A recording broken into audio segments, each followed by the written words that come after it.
안녕하세요. 저는 이점순이라고 합니다. 정말 어처구니 없던 제 이야기 좀 들어주세요. 세상에 영원한 것은 없다지만 아들과 며느리를 향한 제 마음만큼은 영원할 줄 알았습니다. 20년 강산이 2번 바뀐다는 그 긴 세월 동안 단 하루도 그 애들을 잊어본 적이 없어요.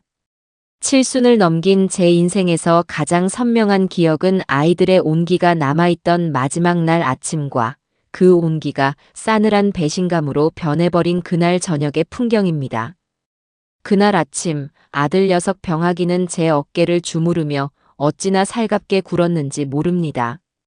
어머니, 이 다음에 저희가 크게 성공하면 세상에서 제일 좋은 집 사드릴게요. 옆에 있던 며느리 영란이는 과일을 깎아 제 입에 넣어주며 맞장구를 쳤죠. 그럼요, 어머니. 호강시켜 드려야죠. 지금 생각하면 그 모든 것이 치밀하게 계획된 연극이었지만 당시에 저는 그저 곧이곧대로 믿었습니다. 제 눈에 넣어도 아프지 않을 아들과 딸 같은 며느리의 말이었으니까요. 그들은 아주 그럴듯한 사업 계획을 늘어놓았습니다. 아는 선배와 함께 식자재 유통 사업을 시작하는데 초기 자본만 있으면 몇 배로 불리는 건 시간 문제라고 했어요. 그러면서 제게 집문서와 평생 모은 밭판 돈, 남편이 남긴 유산까지 전부 달라고 했습니다. 어머니, 저희가 그냥 달라는 게 아니에요. 딱 1년만 빌려주시면 이자까지 두둑하게 쳐서 돌려드릴게요. 영란이는 제 손을 꼭 잡고 반짝이는 눈으로 말했죠. 제 이름으로 대출을 받으면 절차가 복잡하니 잠시 자기들 명의로 돌려놓으면 일사천리로 진행된다는 말까지 덧붙이면서요. 의심 같은 건 하지 않았습니다. 부모가 자식을 믿지 못하면 이 세상에 믿을 사람이 어디 있겠어요. 저는 제 손으로 인감 도장을 찍고 통장에 있던 마지막 잔고까지 전부 그 애들에게 넘겨주었습니다. 저녁에는 다 같이 외식하자며 들떠있던 아이들의 뒷모습이 제가 본 마지막 모습이 될 줄은 꿈에도 몰랐답니다. 해가 지고 밤이 깊어도 아이들은 돌아오지 않았어요. 전화기는 꺼져 있었고 그들이 말했던 사업 선배라는 사람의 연락처는 없는 번호였습니다. 다음 날 아침 텅 빈 장롱을 보고서야 저는 모든 것이 거짓이었음을 깨달았습니다. 옷가지 몇 개와 낡은 앨범만 남겨두고 그 애들은 제 모든 것을 가지고 증발해버린 것이었어요. 집은 이미 그들의 손에 넘어가 다른 사람에게 팔린 뒤였고 저는 하루아침에 길거리로 나앉는 신세가 되었습니다. 하늘이 무너지고 땅이 꺼진다는 게 어떤 심정인지 그때 처음 알았네요. 그 후 20년은 전쟁 같은 시간이었습니다. 작은 단칸방을 얻어 닥치는 대로 일했어요. 식당 주방에서 하루 종일 허리 한번 펴지 못하고 그릇을 닦았고 새벽에는 빌딩 계단을 오르내리며 청소를 했습니다. 손목과 무릎이 시큰거리는 날에도 억울함에 눈물이 쏟아지는 밤에도 저는 포기하지 않았어요. 언젠가 그 애들을 다시 만나면 물어봐야 할 말이 너무나 많았기 때문입니다. 왜 그랬는지, 돈이 정말 그렇게 중요했는지, 어미를 버리고 얻은 행복은 과연 달콤했는지 말이에요. 전단지를 만들어 전국을 떠돌기도 했고, 사람을 찾아준다는 방송에도 몇 번이나 사연을 보냈지만 아무런 소식이 없었습니다. 경찰서에서는 20년이나 지난 사건은 어쩔 수 없다는 말만 반복했죠. 시간이 흐를수록 분노는 무뎌지고 그리움과 원망만이 앙금처럼 가슴에 남았습니다. 어쩌면 그 애들도 사고를 당했거나 잘못된 길로 빠져 어디선가 고생하고 있을지도 모른다는 어리석은 희망을 품기도 했어요. 차라리 그랬다면 제가 덜 비참했을까요? 그날도 여느 때와 같이 고된 하루 일을 마치고 옥탑방으로 올라와 늦은 저녁을 먹고 있었습니다. 라면 한 젓가락에 차가운 김치를 안주 삼아 홀로 밥상을 마주하는 것이 제 유일한 저녁 일과였죠.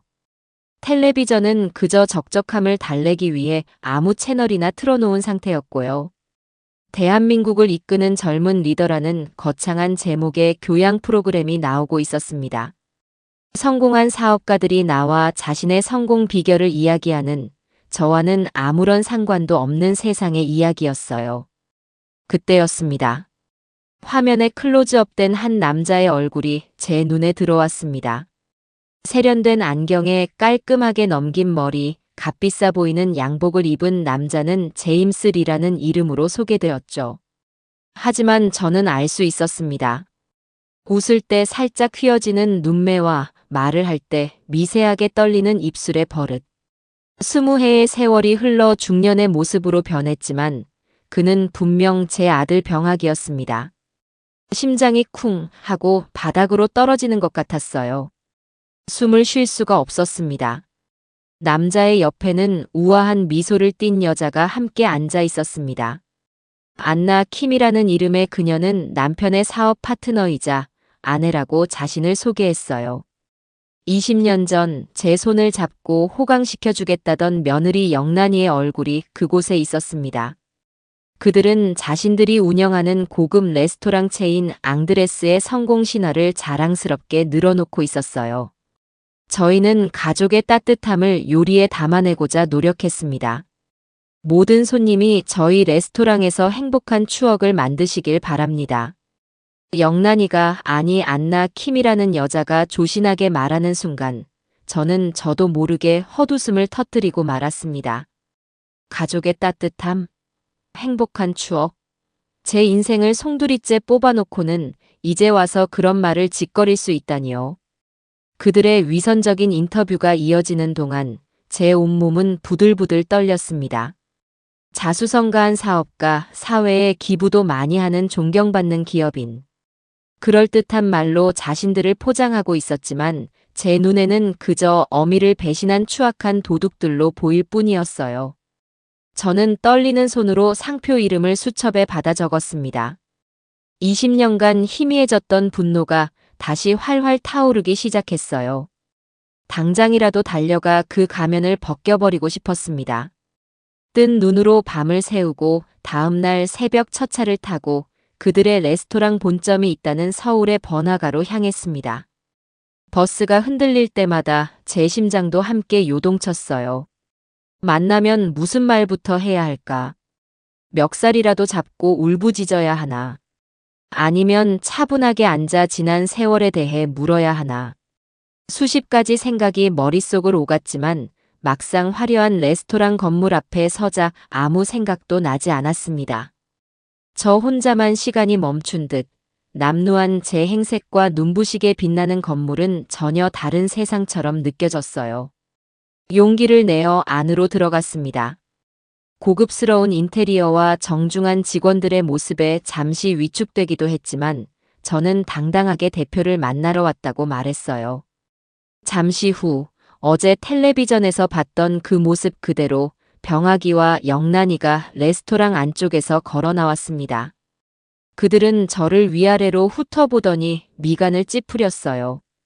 20년 만에 만난 어미를 앞에 두고 그들의 눈에는 일말의 동요나 반가움조차 없었습니다. 저는 떨리는 목소리로 겨우 입을 열었습니다. 병아가 나다. 엄마야. 영란아, 시어머니를 못 알아보겠니? 제 말에 영란이가 먼저 반응했어요. 그녀는 과장되게 놀란 표정을 지으며 한 걸음 뒤로 물러섰습니다. 실례지만 누구신가요? 저희를 아시는 분이세요? 너무나도 태연한 그 말투에 저는 순간 말을 잃었습니다. 제가 잘못 본 것이었을까요? 정말 저를 알아보지 못하는 걸까요? 아니, 그럴 리가 없어요. 저는 아들의 팔을 붙잡으려 손을 뻗으며 애원했습니다. 병아가, 너 오른쪽 팔에 어릴 때 넘어져서 생긴 흉터 있잖니. 똑똑히 기억해. 엄마가 약 발라줬잖아. 그 순간 아들의 눈동자가 아주 미세하게 흔들리는 것을 저는 똑똑히 봤습니다. 하지만 그것도 잠시, 그는 제 손을 차갑게 뿌리치며 말했어요. 잘못 찾아오신 것 같습니다. 저희는 어머님 같은 분을 모릅니다. 경비원 부르기 전에 그만 돌아가 주시죠. 그때였습니다. 영란이가 병아기의 팔에 자기 팔을 끼우며 결정타를 날렸습니다. 얄미울 정도로 상냥한 목소리로, 하지만 제 가슴에 비수를 꽂는 말투로요. 여보, 이분 아세요? 자꾸 이상한 소리를 하시네요. 여보라는 그 한마디가 저를 완벽한 이방인으로 만들었습니다. 저 둘은 이제 완벽한 타인 행세를 하기로 작정한 것이었어요. 저를 기억 속에서 그리고 자신들의 인생에서 완전히 지워버린 겁니다. 그 사실을 깨닫는 순간 제 다리에 힘이 풀렸습니다. 20년간 저를 버티게 했던 마지막 희망의 끈이 끊어지는 소리가 들리는 듯 했어요. 주변이 웅성거리는 소리, 직원들이 저를 부축하려는 움직임이 느껴졌지만 제 눈앞은 점점 캄캄해졌습니다. 그리고 저는 제 모든 것을 앗아간 아들 녀석의 차가운 눈빛을 마지막으로 기억하며 정신을 잃고 말았습니다. 눈을 떴을 때 제 코를 찌른 것은 익숙한 병원의 소독약 냄새였습니다. 희미한 시야 너머로 하얀 천장이 보였고 간호사로 보이는 젊은 여자가 제 팔에 링거 주사를 놓고 있었어요. 잠시 여기가 어디인지, 제가 왜 여기에 누워 있는지 기억이 나지 않았습니다. 그러다 이내 정신이 번쩍 들었죠. 그래요, 제가 쓰러졌던 겁니다. 20년 만에 만난 아들과 며느리의 차가운 외면 앞에서, 그들의 레스토랑 바닥에서요. 그 순간의 충격과 모멸감이 다시 떠오르자 심장이 철렁 내려앉는 것 같았습니다. 어르신, 정신이 드세요? 갑자기 쓰러지셔서 많이 놀라셨겠어요. 간호사가 제 상태를 살피며 다정하게 물었지만 그 말이 귀에 들어오지 않았어요. 그 사람들은, 내 아들은? 제가 쉰 목소리로 묻자 간호사는 곤란한 표정을 지었습니다. 레스토랑 대표님들이 응급실까지는 동행해 주셨는데 급한 일이 있으시다고 계산만 하고 바로 가셨어요. 보호자분 연락처라도 알 수 있을까요? 그 말을 듣는 순간 마지막 남은 한 줌의 기대마저 산산조각 나버렸습니다. 어미가 쓰러졌는데 급한 일이 있다며 병원에 버려두고 가버리다니요. 그들에게 저는 정말 모르는 사람이거나 혹은 모르는 사람보다도 못한 존재가 되어버린 것이었습니다. 보호자가 없다고 말하고는 씁쓸하게 웃었습니다. 네, 제게는 이제 가족이 없었으니까요. 병원에서는 안정을 취해야 한다고 했지만 저는 한시도 그곳에 머물고 싶지 않았습니다. 링거를 다 맞자마자 도망치듯 병원을 빠져나왔어요. 다시 찾아갈 용기도 그들의 얼굴을 마주할 자신도 없었습니다. 비틀거리는 걸음으로 향한 곳은 다름 아닌 경찰서였어요. 그래, 법이 있지. 법이 나를 도와줄 거야. 부모 자식의 천륜을 끊고 재산을 가로챈 저런 악독한 것들은 분명 벌을 받아야 마땅하다고 생각했습니다. 경찰서 민원실에 들어서자 젊은 경찰관 한 명이 무심한 표정으로 저를 맞았습니다. 저는 자리에 앉아 제 기구한 사연을 처음부터 끝까지 최대한 침착하게 털어놓기 시작했어요. 20년 전 아들 내외가 어떻게 제 전 재산을 가지고 사라졌는지, 그리고 오늘 그들을 다시 만났지만 어떻게 저를 외면했는지 눈물을 참아가며 이야기했습니다. 하지만 제 이야기를 듣는 젊은 경찰관의 표정은 시종일관 지루해 보였습니다. 그는 하품을 쩍하며 제 말을 중간에 끊었어요. 어르신, 그러니까 20년 전 일이라는 말씀이시죠? 사기죄는 공소시효가 10년이라 이미 처벌할 수 있는 기간이 지났습니다. 공소시효라니요? 아니, 자식이 부모 돈을 훔쳐 달아났는데 시간이 지났다고 죄가 없어진다는 게 말이 됩니까? 제가 기가 막혀 소리치자 경찰관은 귀찮다는 듯 볼펜으로 책상을 툭툭 쳤습니다. 법이 그렇습니다. 그리고 그분들이 어르신 아드님이라는 증거가 있나요? 이름도 바꾸고 어르신을 모른다고 하는데 저희가 강제로 수사할 권한이 없습니다. 이건 형사사건이 아니라 가족 간의 민사소송으로 해결하셔야 할 문제 같아요. 그의 말투는 제 사연에 대한 안타까움보다는 귀찮은 노인의 하소연을 빨리 끝내고 싶어 하는 기색이 역력했습니다. 저는 품속에서 꼬깃꼬깃 접어두었던 아들의 어릴 적 사진을 꺼내 보였습니다. 이것 좀 보세요. 여기 이 아이가 내 아들 병학입니다.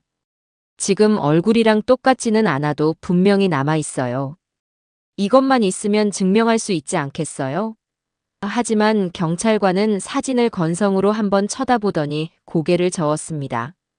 어르신, 이런 낡은 사진 한 장으로는 증거가 될 수 없습니다. 유전자 검사라도 해야 하는데 상대방이 동의해주지 않으면 그것도 불가능하고요. 일단 돌아가세요. 저희도 어쩔 수가 없습니다. 결국 저는 아무런 소득도 없이 경찰서에서 쫓겨나듯 나와야 했습니다. 세상이 저를 도와주지 않을 거라는 깊은 무력감이 온몸을 짓눌렀어요. 집으로 돌아오는 버스 안에서 창밖에 스쳐 지나가는 풍경을 보며 얼마나 울었는지 모릅니다. 화려한 도시의 불빛이 제 처지를 더욱 비참하게 만드는 것 같았어요. 옥탑방에 삐걱거리는 문을 열고 들어서자 차가운 공기가 저를 맞았습니다. 저녁에 먹다 남은 라면 그릇이 덩그러니 놓인 밥상을 보니 또다시 눈물이 왈칵 쏟아졌어요. 그날 밤 저는 한숨도 자지 못했습니다. 낡은 장롱을 열어 그 애들이 남기고 간 유일한 물건인 앨범을 꺼내 들었어요. 앨범에는 병아기의 어린 시절부터 영란이와 결혼하던 날까지의 사진들이 고스란히 담겨 있었습니다. 돌잔치 때 돈을 잡고 환하게 웃던 아기 병아기 초등학교 입학식에서 제 손을 꼭 잡고 늠름하게 서 있던 모습, 그리고 결혼식장에서 제게 큰절을 올리며 행복하게 살겠다고 맹세하던 아들과 며느리. 사진 속 그들은 너무나도 행복해 보였어요. 저 또한 그들의 행복이 곧 제 행복이었던 시절이 있었죠. 사진을 한 장 한 장 넘기다 보니 잊고 있던 과거의 기억들이 파편처럼 떠올랐습니다. 영란이가 시집 온 지 얼마 안 되었을 때 저와 함께 장을 보러 갔던 날이었습니다. 시장 좌판에 놓인 예쁜 그릇들을 보며 영란이가 이렇게 말했죠.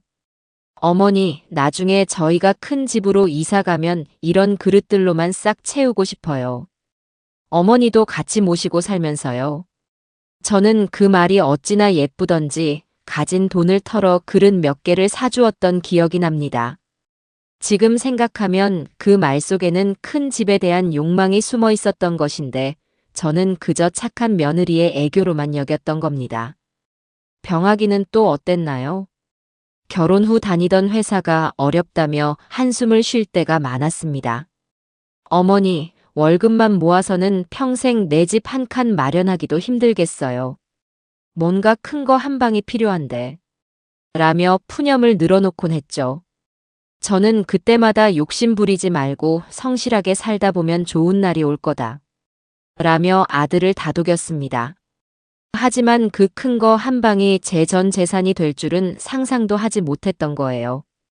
그들의 모든 말과 행동 속에는 탐욕의 씨앗이 숨겨져 있었는데 자식이라는 껍데기에 눈이 멀어 저는 아무것도 알아채지 못했습니다. 앨범 마지막 장에 끼워져 있던 며느리의 낡은 편지를 발견했습니다. 결혼하기 전 상견례를 마치고 영란이가 제게 보내온 감사 편지였어요. 어머님께 부족한 저를 예쁘게 봐주시고 가족으로 맞아주셔서 정말 감사합니다. 앞으로 병학 씨 손잡고 어머님 실망시켜 드리지 않는 착한 며느리가 될게요. 라고 적힌 글씨 아래 작은 추신이 있었습니다. 어머님, 농담이지만요. 어머님이 가진 밭이랑 집만 있어도 저희는 평생 걱정 없이 살 수 있을 것 같아요. 헤헤. 빨리 부자 돼서 효도할게요. 그때는 그저 철없는 농담이라 생각하고 웃어넘겼지만 20년이 지난 지금 다시 읽어보니 섬뜩하기 짝이 없었습니다.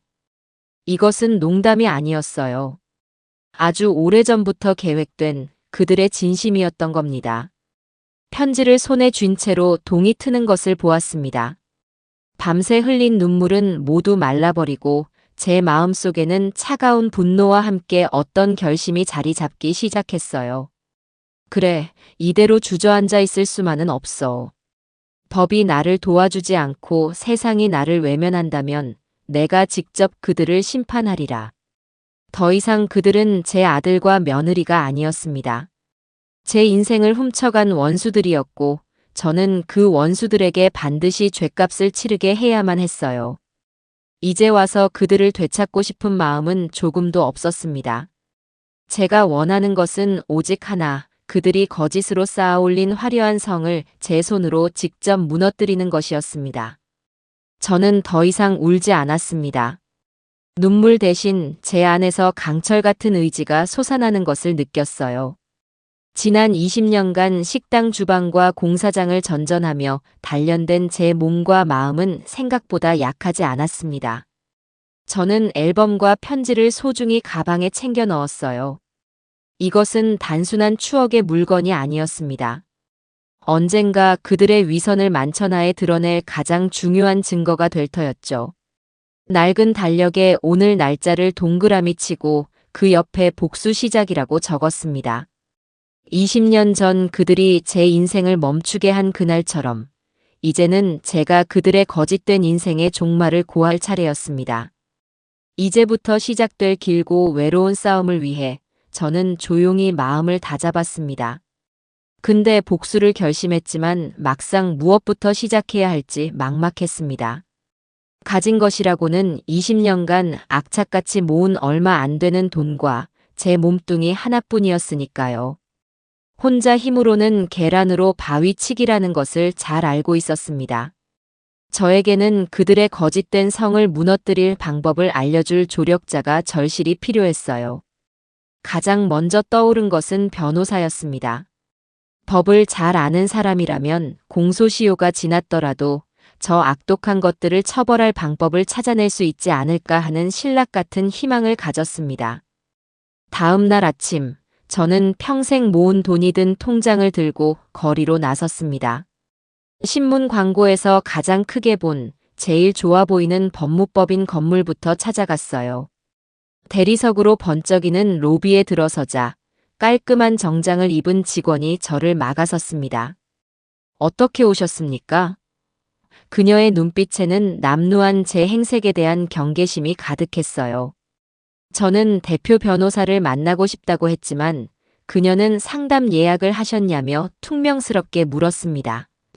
예약을 하지 않았다고 하자 그녀는 상담비가 시간당 수십만 원이라는 사실을 강조하며 사실상 저를 문전박대했어요. 두 번째로 찾아간 곳은 조금 더 작은 규모의 법률 사무소였습니다. 다행히 그곳에서는 변호사와 직접 마주 앉아 이야기할 기회를 얻을 수 있었어요. 머리가 희끗희끗한 중년의 변호사는 제 이야기를 꽤 진지하게 들어주는 듯 했습니다. 저는 희망을 품고 제가 가진 모든 증거물, 즉 아들의 어릴 적 사진과 며느리의 편지를 보여주었죠. 하지만 그는 증거들을 대충 훑어보더니 안경을 고쳤으며 말했습니다. 어머님, 안타깝지만 이 사건은 승소할 가능성이 거의 없습니다. 공소시효 문제도 그렇고 이 정도 증거만으로는 그분들이 어머님을 속였다는 사실을 입증하기가 매우 어렵습니다. 그래도 방법이 있지 않겠습니까? 변호사님께서 맡아주시기만 한다면 제가 가진 돈을 전부 드릴 수 있습니다. 제가 간절하게 애원하자 그는 잠시 제 통장 잔고를 쳐다보더니 고개를 저었습니다. 어머님, 이런 소송은 몇 년이 걸릴지도 모릅니다. 어머님이 가진 돈으로는 변호사 선임료를 감당하기 어려우실 겁니다. 괜히 돈만 쓰고 상처만 받으실 테니 그냥 잊고 사시는 게 어머님을 위해 더 나을 수도 있습니다. 그의 말은 점잖았지만 결국 돈 안 되는 사건은 맡고 싶지 않다는 뜻으로 들렸습니다. 저는 또다시 절망감을 안고 사무실을 나올 수밖에 없었어요. 몇 군데를 더 돌아다녔지만 결과는 마찬가지였습니다. 모두가 제 이야기를 듣고는 고개를 저으며 승산이 없다고 말했어요. 어떤 젊은 변호사는 제게 어르신, 요즘 세상에 자식한테 그런 일 당하는 분들이 한둘인 줄 아세요? 그냥 운이 없었다고 생각하세요. 라며 위로는커녕 제 가슴에 못을 박는 소리를 하기도 했습니다. 세상은 철저히 돈과 힘 있는 자들의 편이었고 저처럼 늙고 돈 없는 사람의 억울함 따위에는 아무도 관심이 없었습니다. 해가 저물어갈 무렵 저는 완전히 지쳐버렸습니다. 마지막으로 한 군데만 더 가보고 여기서도 안 되면 그냥 내 손으로 저것들을 해치우고 감옥에라도 가야겠다는 극단적인 생각까지 들었어요. 수첩에 적어놓은 마지막 주소는 도심에서 조금 벗어난 낡은 상가 건물 3층에 있었습니다. 박준영 법률사무소라는 낡은 간판이 위태롭게 걸려 있었죠. 엘리베이터도 없는 계단을 힘겹게 올라가 문을 열자 좁은 사무실 안에 산더미처럼 쌓인 서류 더미와 젊은 남자 한 명이 보였습니다. 그가 바로 박준영 변호사였어요.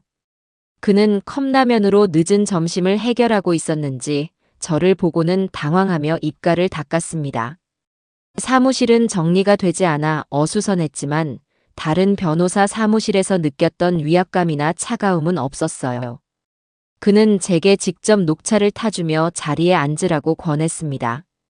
그리고는 지친 기색에도 불구하고 제 이야기를 처음부터 끝까지 단 한 번도 끊지 않고 들어주었습니다. 그의 눈빛은 다른 변호사들처럼 동정이나 무시가 아닌 순수한 궁금증과 집중력으로 가득 차 있었어요. 제 기나긴 이야기가 끝나자 그는 깊은 한숨을 내쉬었습니다. 정말 힘든 시간을 보내셨군요. 그런데 어르신, 솔직히 말씀드리면 다른 변호사들이 왜 이 사건을 맡기 꺼려 했는지 알 것 같습니다. 법적으로만 보면 정말 쉽지 않은 싸움이에요. 그의 말에 저는 또다시 거절당할 것이라 생각하고 자리에서 일어나려 했습니다. 이제 정말 끝이구나. 희망은 없구나. 하지만 그가 제 손을 잡으며 말을 이었습니다. 법이라는 게 항상 완벽한 건 아니죠. 법이 해결해주지 못하는 억울함도 분명히 존재하고요. 저는 어르신의 이야기를 들으면서 이건 단순히 돈의 문제가 아니라는 생각이 들었습니다. 저는 그의 말에 다시 자리에 앉아 그를 쳐다보았습니다. 그의 눈은 진심으로 빛나고 있었어요. 저는 마지막 희망을 걸고 제 품속에서 며느리가 쓴 낡은 편지를 꺼내 그에게 건넸습니다. 이걸 한번 봐주세요. 이게 그 아이의 진심이었습니다. 박 변호사는 편지를 받아들고 천천히 읽어내려갔습니다. 그의 미간이 점점 좁아지더니 추심 부분을 읽을 때는 그의 입에서 나지막한 탄식이 흘러나왔어요. 어머님이 가진 밭이랑 집만 있어도 저희는 평생 걱정 없이 살 수 있을 것 같아요. 헤헤. 그는 이 문장을 몇 번이고 반복해서 읽었습니다. 그리고는 편지를 내려놓고 한참 동안 생각에 잠겼어요. 사무실에는 어색한 침묵이 흘렀습니다. 한참 후에야 박 변호사가 입을 열었습니다. 그의 목소리는 아까보다 훨씬 단호해져 있었어요. 어르신, 이 편지. 정말 중요한 증거가 될 수도 있겠습니다. 물론 이것 하나만으로 모든 걸 뒤집을 수는 없겠지만 적어도 그들이 처음부터 어르신의 재산을 노리고 계획적으로 접근했다는 정황 증거는 될 수 있어요. 순수한 농담으로 보기에는 너무나 소름이 돋는군요. 그는 자리에서 벌떡 일어나더니 사무실을 몇 바퀴 서성이다가 제 앞에 다시 섰습니다. 어르신, 제가 이 사건 맡겠습니다. 그 한마디에 제 심장이 멎는 것 같았습니다. 정말입니까? 하지만 저는 변호사 비용을 많이 들일 수가 없는데. 제가 걱정스럽게 말하자 그는 손을 내저으며 웃었습니다. 수임료는 걱정하지 마세요. 이 사건에서 이기면 성공 보수로 그때 받으면 됩니다. 만약 지더라도 저 역시 변호사로서 소중한 경험을 했다고 생각할게요. 사실 저도 개업한 지 얼마 안 돼서 큰 사건에 목말라 있던 참이었습니다. 그의 말은 겸손했지만 저는 그가 돈 때문이 아니라 제 억울함을 풀어주고 싶어 한다는 것을 느낄 수 있었어요. 그날 이후 박준영 변호사는 제 유일한 아군이자 든든한 조력자가 되었습니다. 우리는 함께 밤을 새워가며 복수를 위한 계획을 세우기 시작했어요. 박 변호사는 정면으로 소송을 제기하는 것은 그들에게 방어할 시간만 주는 어리석은 짓이라고 말했습니다. 대신 그들의 삶 속으로 깊숙이 파고들어 그들이 스스로 무너지게 만들어야 한다고 했죠. 어르신, 최고의 복수는 법정에서 이기는 것뿐만이 아닙니다. 그들이 거짓으로 쌓아올린 명예와 평판, 그리고 그들 자신까지 모두 잃게 만드는 겁니다. 그러기 위해서는 저희가 먼저 칼을 쥐어야 합니다. 그의 차가운 조언에 저는 고개를 끄덕였습니다. 제 마음은 이미 복수의 화신이 되어 있었으니까요. 그렇게 저의 외로운 싸움은 젊고 패기 넘치는 변호사 박준영과 함께하는 2인 삼각 경기가 되었습니다. 박 변호사와 저는 치밀한 계획을 세우기 시작했습니다. 그는 법률적인 조언뿐만 아니라 실질적인 복수의 전략까지 함께 고민해 주었어요. 적을 무너뜨리려면 가장 먼저 적을 알아야 합니다. 그것도 아주 가까이에서요. 박 변호사의 말에 따라 우리의 첫 번째 목표는 그들의 본거지인 앙드레스 레스토랑 근처에 우리만의 기지를 마련하는 것이었습니다. 정체를 숨기고 그들의 일거수일투족을 감시하며 약점을 파고들 기회를 엿보기 위함이었죠. 제게는 지난 20년간 식당 일을 하며 모아둔 쌈짓돈이 있었습니다. 큰 돈은 아니었지만 작은 가게 하나를 얻을 정도는 되었어요. 저는 제 모든 것을 걸기로 했습니다. 박 변호사는 제가 사업자 등록을 하고 가게를 계약하는데 필요한 모든 법적 절차를 도와주었습니다. 우리는 며칠 동안 아들 내외의 레스토랑 주변을 샅샅이 뒤졌어요. 그러다 정말 운명처럼 그들의 화려한 레스토랑 정문이 건너다 보이는 맞은편 골목에 임대라고 쓰인 낡은 상가를 발견했습니다. 그곳은 오랫동안 장사가 안 돼 비어있던 곳인지 먼지가 뽀얗게 쌓여있고 내부 시설도 엉망이었습니다. 하지만 위치만큼은 완벽했어요. 창가에 앉으면 앙드레스를 드나드는 사람들을 훤히 볼 수 있었고 골목 안쪽에 있어 눈에 잘 띄지도 않았습니다. 부동산 주인은 이런 흉흉한 가게를 얻겠다는 사람이 나타난 것이 신기하다는 듯 아주 싼 값에 가게를 내주었습니다. 계약서에 도장을 찍는 순간 저는 마치 적진에 첫 깃발을 꽂은 장수처럼 비장한 기분이 들었어요.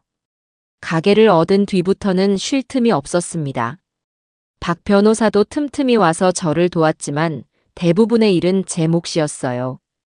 저는 지난 20년간 해왔던 것처럼 억척스럽게 몸을 움직였습니다.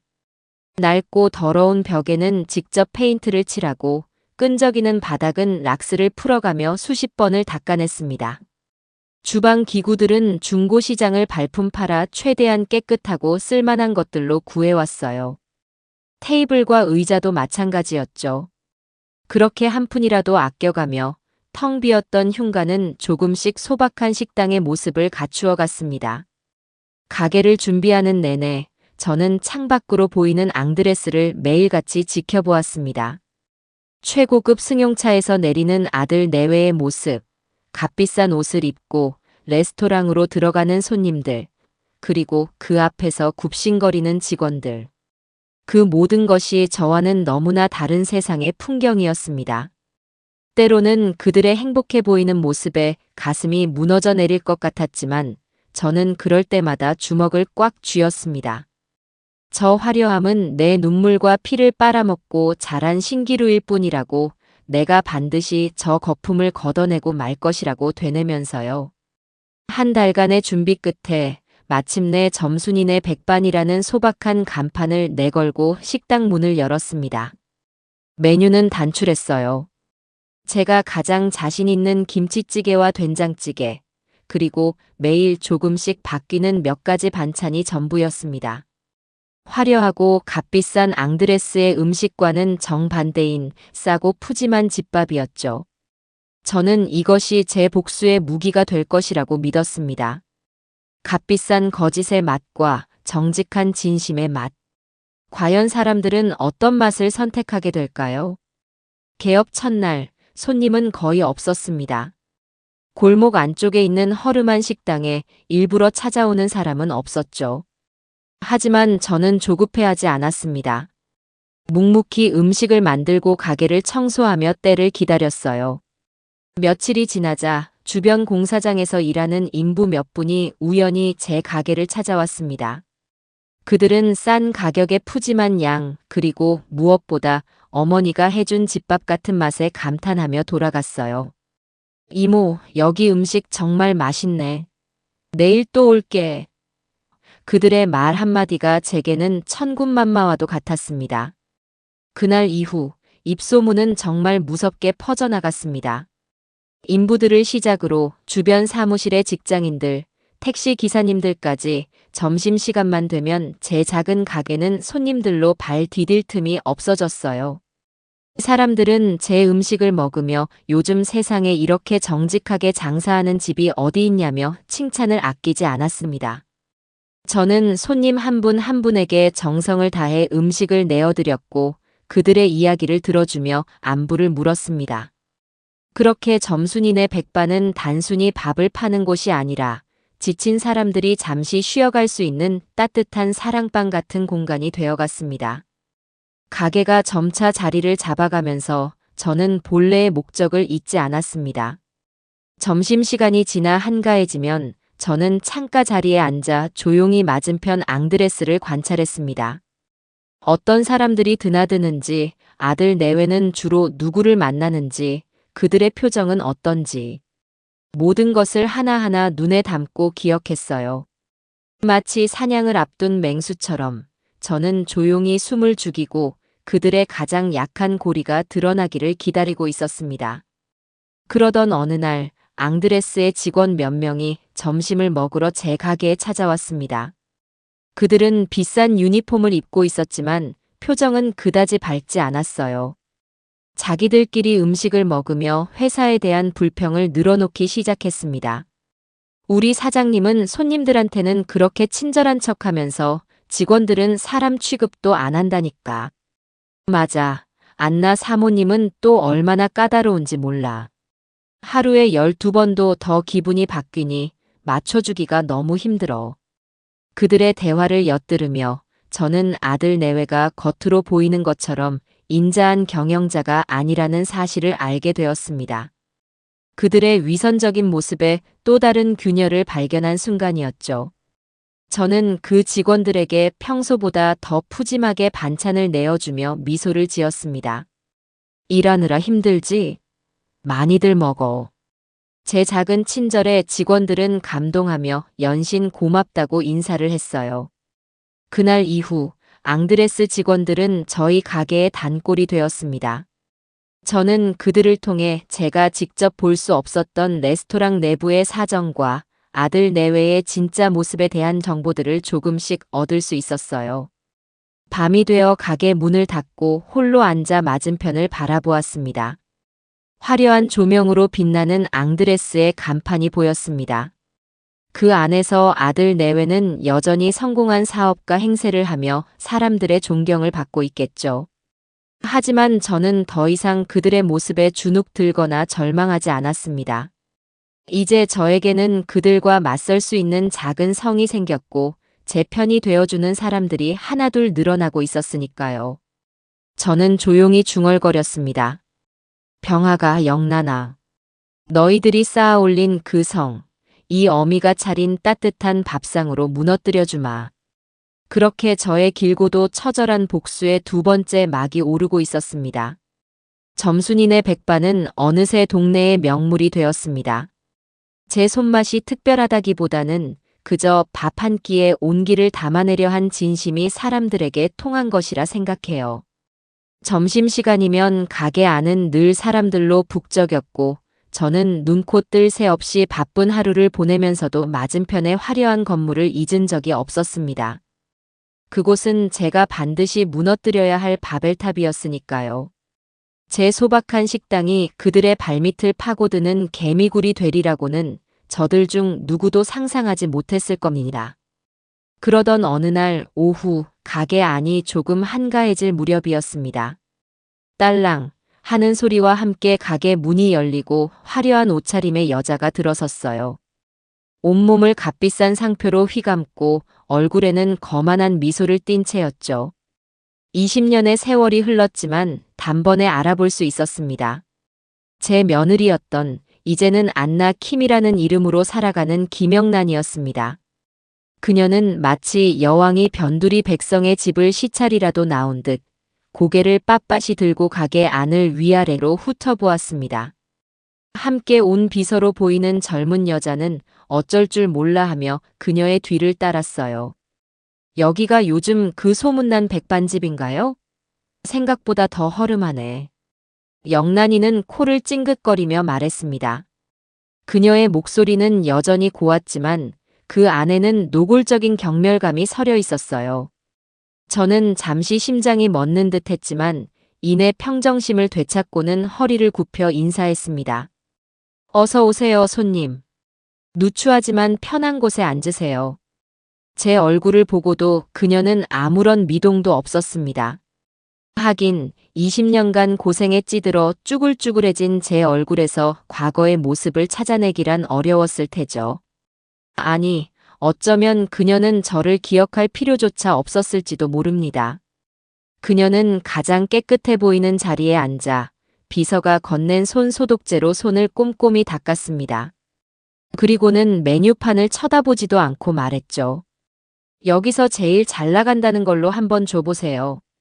얼마나 대단한 맛이길래 우리 레스토랑 손님까지 빼앗아 가는지 궁금해서 와봤으니. 그 말투에는 제 음식에 대한 기대감보다는 어떻게든 흠을 잡아내고야 말겠다는 심술이 가득했습니다. 저는 묵묵히 주방으로 들어가 가장 자신 있는 김치찌개와 갓 지은 밥, 그리고 정갈한 밑반찬들을 쟁반에 담아 내어갔습니다. 영란이는 숟가락을 들기 전 의심스러운 눈초리로 음식을 하나하나 뜯어보았습니다. 그리고는 마지못해 김치찌개를 한 숟가락 떠먹었죠. 그 순간 그녀의 표정이 미세하게 굳어지는 것을 저는 놓치지 않았습니다. 하지만 그녀는 이내 아무렇지 않은 척 숟가락을 내려놓고는 헛기침을 했어요. 그냥 평범한 김치찌개 맛이네요. 이런 음식에 사람들이 왜 열광하는지 저는 잘 모르겠군요. 조미료를 많이 쓰셨나 봐요? 저는 부드럽게 웃으며 대답했습니다. 저희 집은 조미료는 안 씁니다, 사모님.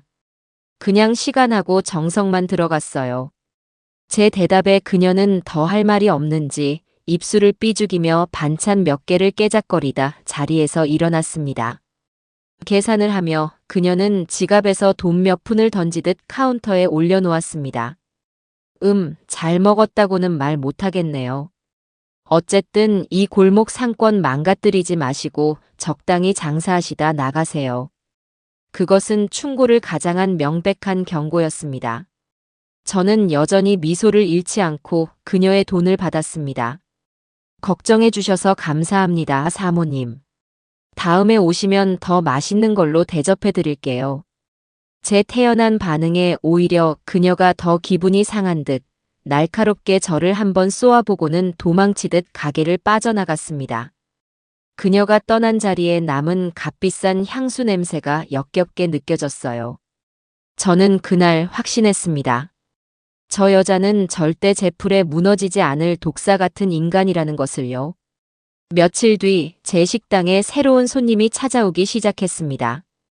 교복을 입은 앳된 여학생이었는데 근처에 있는 예고에 다니는 듯 했어요. 크고 선한 눈매가 어딘지 모르게 병아기를 닮아 자꾸만 시선이 갔습니다.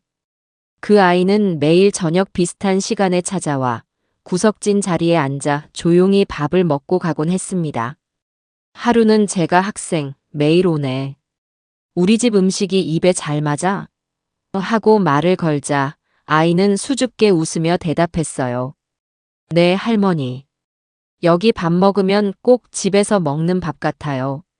사실 저희 집에서는 이런 음식을 잘 안 먹거든요. 저는 아이에게 계란 프라이를 하나 더 붙여주며 이것저것 물었습니다. 아이의 이름은 유진이었고 부모님은 근처에서 큰 식당을 하신다고 했어요. 그 순간 제 심장이 다시 한번 쿵 내려앉았습니다. 설마 하는 마음에 혹시 그 식당 이름이 앙드레스니? 하고 묻자 아이는 눈을 동그랗게 뜨며 어떻게 아셨어요? 할머니, 저희 부모님 아세요? 하고 되물었습니다. 저는 애써 태어난 척하며 이 동네에서 워낙 유명한 곳이라 안다고 둘러댔습니다. 제 눈앞에 있는 이 착하고 예쁜 아이가 바로 제 모든 것을 빼앗아간 원수들의 딸이자 제가 한 번도 안아보지 못한 친손녀라는 사실을 깨닫자 만감이 교차했습니다. 유진이는 그 뒤로도 거의 매일같이 제 가게를 찾아왔습니다. 부모님의 화려하고 부담스러운 음식보다 제 소박한 백반이 더 좋다고 했어요. 아이는 제게 학교 생활에 대한 이야기도 하고 친구 문제로 속상했던 일도 털어놓았습니다. 저는 그저 묵묵히 아이의 이야기를 들어주고 따뜻한 밥 한 끼를 차려주었을 뿐인데 유진이는 저를 친할머니처럼 따르기 시작했어요. 저는 아이를 볼 때마다 복잡한 감정에 휩싸였습니다. 이 아이는 아무런 죄가 없는데 부모의 죄 때문에 장차 큰 상처를 받게 될 테니까요. 하지만 저는 복수를 멈출 생각이 없었습니다. 죄를 지었으면 벌을 받는 것이 세상의 이치고 그것이 이 아이를 위해서도 결국은 옳은 길이라고 믿었기 때문입니다. 그러던 어느 날 식당에서 아주 뜻밖의 인물을 만나게 되었습니다. 점심시간이 거의 끝나갈 무렵 허름한 차림의 노인 한 분이 가게로 들어왔어요. 그는 된장찌개를 시켜 먹으며 연신 감탄사를 내뱉었습니다. 이야, 이 된장 맛이 딱 우리 고향 스타일인데. 주인장 양반 혹시 고향이 어디요? 저는 무심코 제 고향 이름을 댔고 그 말을 들은 노인의 눈이 휘둥그레졌습니다. 뭐시오? 나랑 같은 고향이네. 아이고, 이런 타지에서 고향 사람을 다 만나다니. 우리는 금세 오랜 친구처럼 반가워하며 이런저런 이야기를 나누었습니다. 그러다 노인이 조심스럽게 물었어요. 혹시 20년 전쯤에 동네에서 야반도주한 젊은 부부 이야기 아시오? 이씨 성을 가진 총각이었는데 아주 싹싹하고 인물도 훤해서 다들 좋아했지. 근데 그놈이 동네 사람들한테 사업한다면서 돈을 꽤 빌려놓고는 어느 날 밤에 마누라랑 같이 온데간데 없이 사라져 버렸어. 그놈한테 놈 팔고 밭 팔아서 돈 빌려준 노인네들 여럿이 길바닥에 나앉았지. 노인의 말을 듣는 순간 제 머릿속의 모든 조각들이 한순간에 맞춰졌습니다. 병아기와 영란이는 저뿐만 아니라 순박한 고향 사람들까지 등쳐먹고 도망쳤던 것이었어요. 그들의 죄는 제가 생각했던 것보다 훨씬 더 크고 악랄했습니다. 저는 애써 아무것도 모르는 척하며 그 노인에게 피해자 중에 연락되는 분이 있는지 물었습니다. 노인은 혀를 차며 가장 크게 사기를 당했던 친구 한 명의 연락처를 제게 알려주었습니다. 그 또한 모든 것을 잃고 지금은 아들네 집에 얹혀 살며 힘겹게 지내고 있다고 했어요. 그날 밤 저는 박 변호사에게 전화를 걸어 낮에 있었던 일을 모두 이야기했습니다. 제 이야기를 들은 박 변호사의 목소리는 그 어느 때보다 흥분되어 있었어요. 어르신, 정말 대단한 걸 알아내셨습니다. 이건 아주 중요한 전환점이 될 거예요. 아드님 부부의 범죄가 단순한 가족 문제가 아니라 다수의 피해자를 낳은 상습 사기 사건이라는 게 증명되면 상황은 완전히 달라집니다. 당장 그 피해자분과 연락해서 만나 뵙겠습니다. 저는 전화를 끊고 조용히 창밖을 바라보았습니다. 어둠 속에서도 앙드레스의 간판은 보란듯이 밝게 빛나고 있었어요. 하지만 저는 알 수 있었습니다. 저 화려한 불빛 아래 드리워진 그림자가 점점 더 짙어지고 있다는 것을요. 저와 박 변호사가 짜놓은 거미줄에 이제 다른 피해자들이라는 또 하나의 굵은 실이 더해졌습니다. 그들은 자신들이 얼마나 촘촘하고 질긴 덫에 걸려들고 있는지 아직은 까맣게 모르고 있겠죠. 저는 차가운 미소를 지으며 내일을 기약했습니다. 박 변호사는 정말 유능하고 발 빠른 사람이었습니다.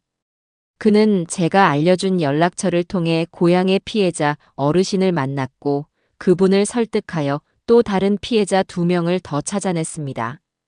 그들은 지난 20년간 억울함과 분노를 가슴에 묻고 살아온 분들이었어요. 처음에는 또 다른 사기꾼이 아닌가 경계했지만 박 변호사의 진심 어린 설득과 제 이야기를 전해 듣고는 마음을 열기 시작했습니다. 그들은 자신들이 당한 사기 내용을 상세하게 진술했고 가지고 있던 낡은 차용증까지 증거로 내놓으며 기꺼이 싸움에 동참하겠다고 약속했어요. 어느 날 저녁 박 변호사가 그 피해자 대표 어르신과 함께 제 가게를 찾아왔습니다. 저와 비슷한 연배의 어르신은 제 손을 잡고 한참 동안 아무 말도 하지 못하고 눈물만 흘렸어요. 부모한테까지 그런 짓을 한 놈들이니 우리 같은 사람 등쳐먹는 건 일도 아니었겠지. 그래도 이렇게라도 다시 죗값을 물을 기회가 생기다니 죽기 전에 한은 풀고 갈 수 있겠구먼. 우리는 서로의 처지를 위로하며 반드시 저 악독한 부부에게 천벌을 내리게 하자고 굳게 맹세했습니다.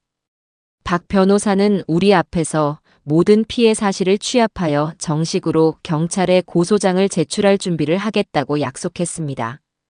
이제 우리는 혼자가 아니었습니다.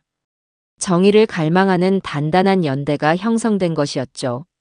외부에서 법적인 압박을 준비하는 동시에 저는 내부에서부터 그들을 흔들기 위한 또 다른 계획을 실행에 옮겼습니다.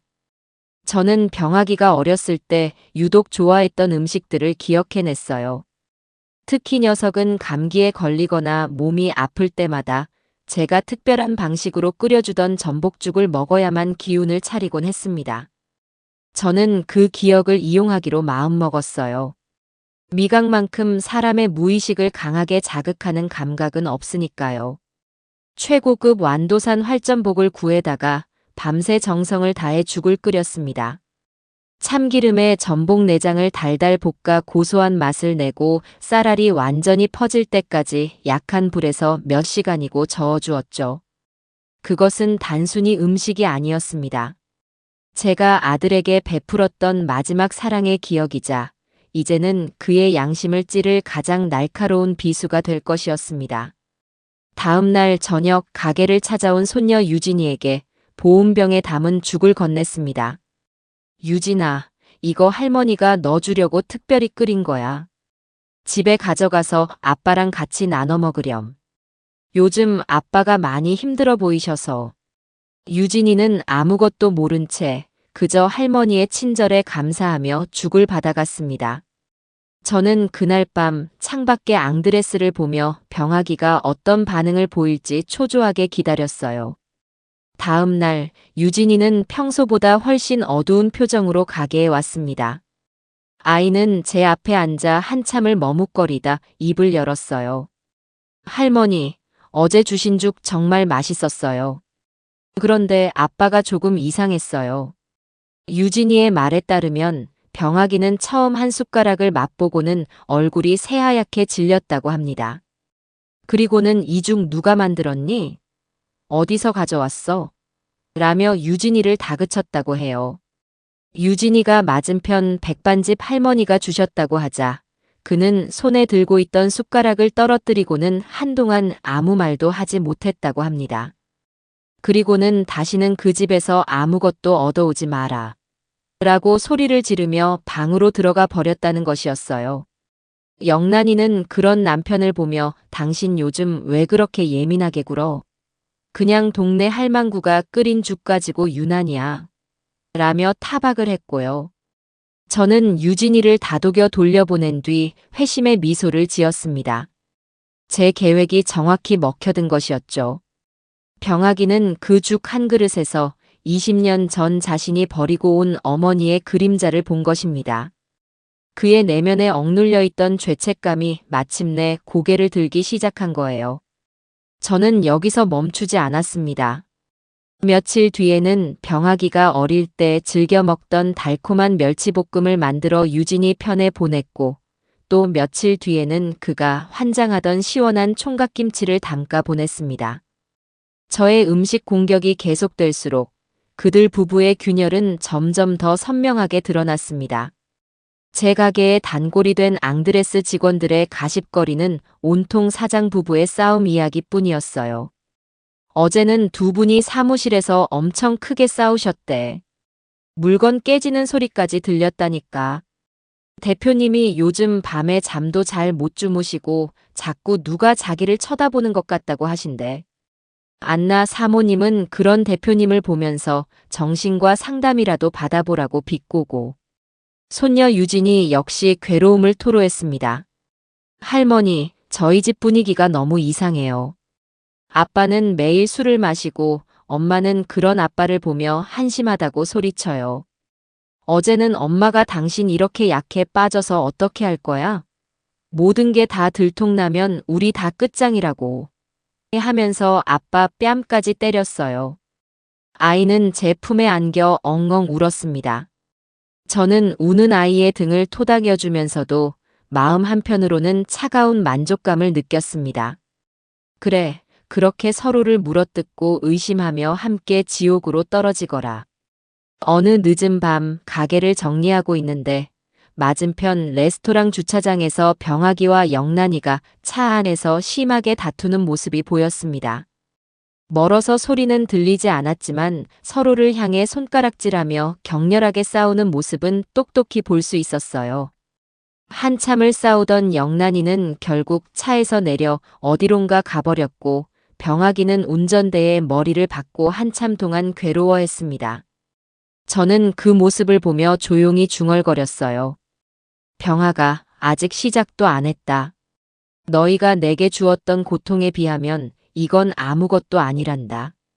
외부에서는 박 변호사가 이끄는 피해자들이 법의 칼날을 벼리고 있었고 내부에서는 제가 던진 기억의 돌멩이가 그들의 평온했던 일상에 거대한 파문을 일으키고 있었습니다.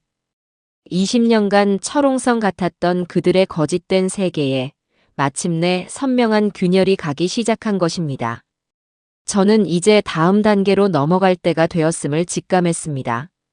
그 균열을 완전히 부서뜨려 버릴 더 강력하고 결정적인 한 방이 필요했어요. 그들 부부의 균열이 깊어지는 것을 확인한 박 변호사와 저는 이제 본격적으로 덫을 놓기로 했습니다.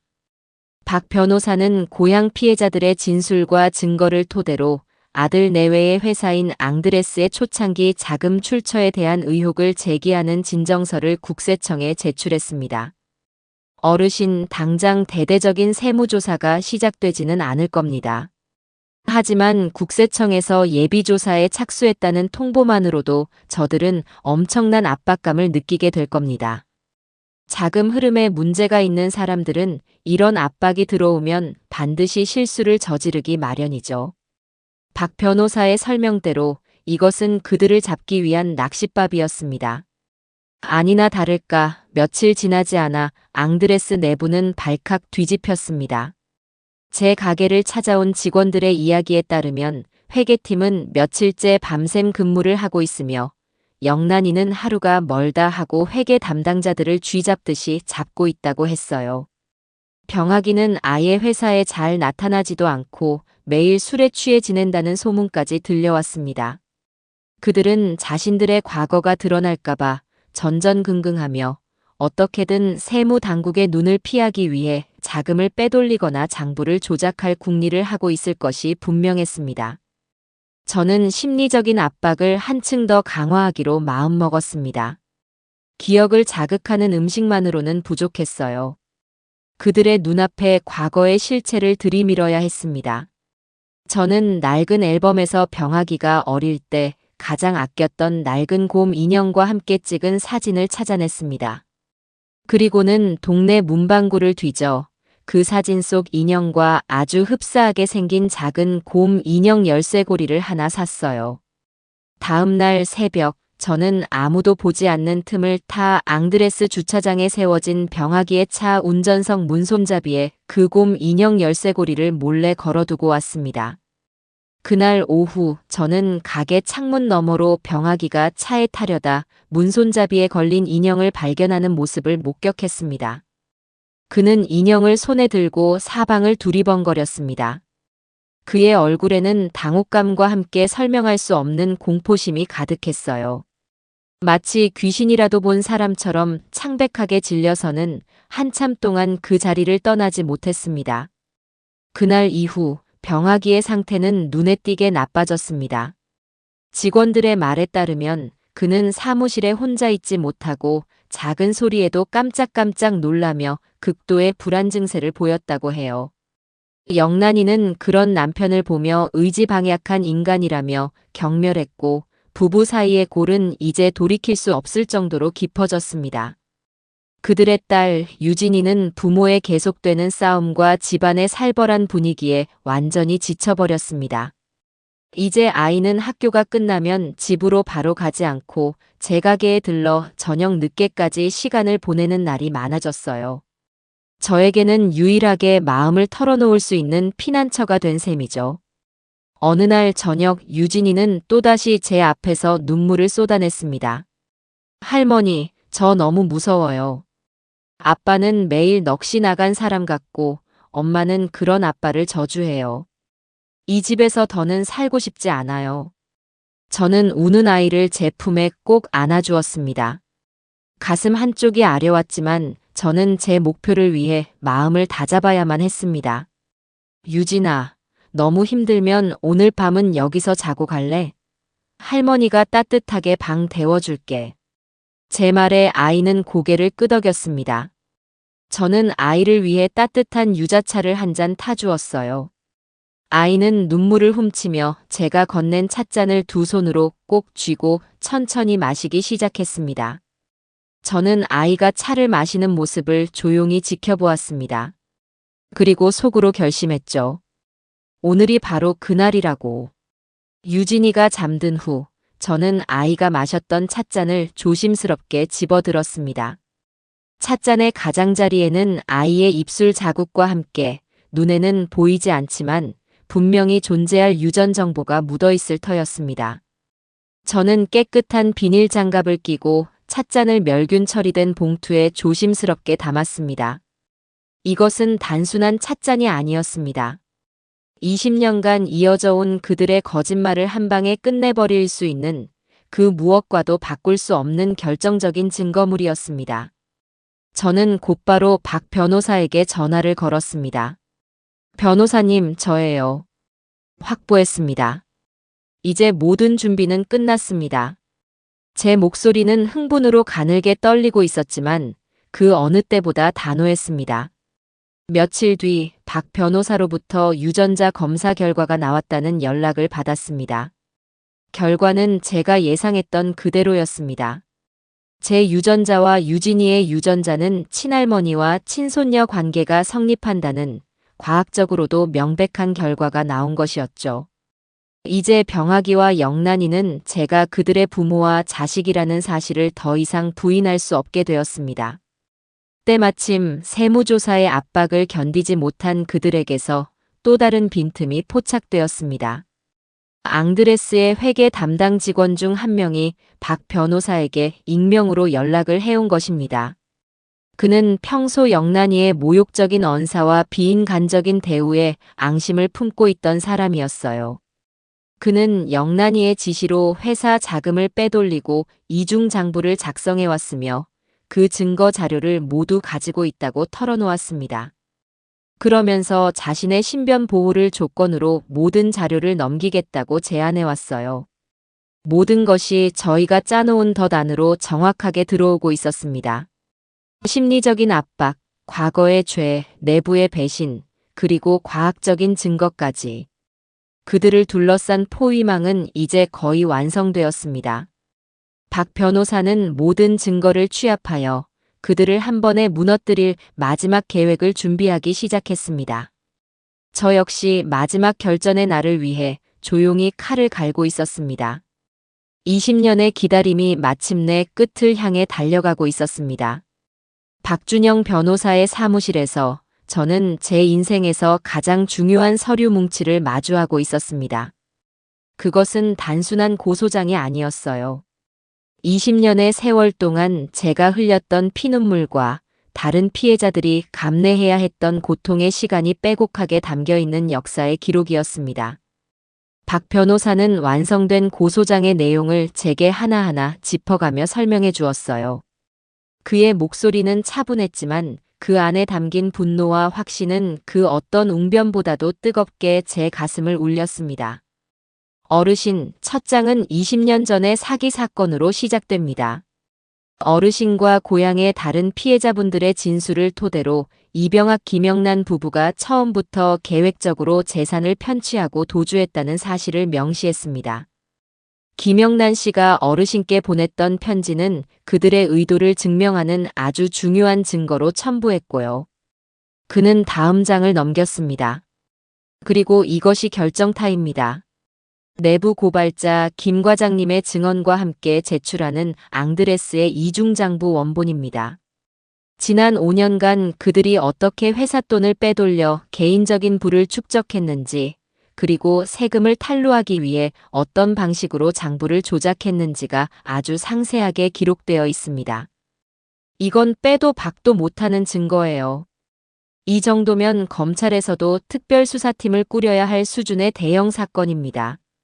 저는 서류 위에 나열된 수많은 숫자들과 법률 용어들을 온전히 이해할 수는 없었지만 한 가지는 확실히 알 수 있었습니다. 저것이 바로 그들이 쌓아 올린 성을 한 방에 무너뜨릴 수 있는 강력한 무기라는 것을요. 며칠 뒤 내부 고발자인 김 과장님이 박 변호사의 주선으로 저를 몰래 찾아왔습니다. 그는 40대 중반의 평범한 가장이었어요.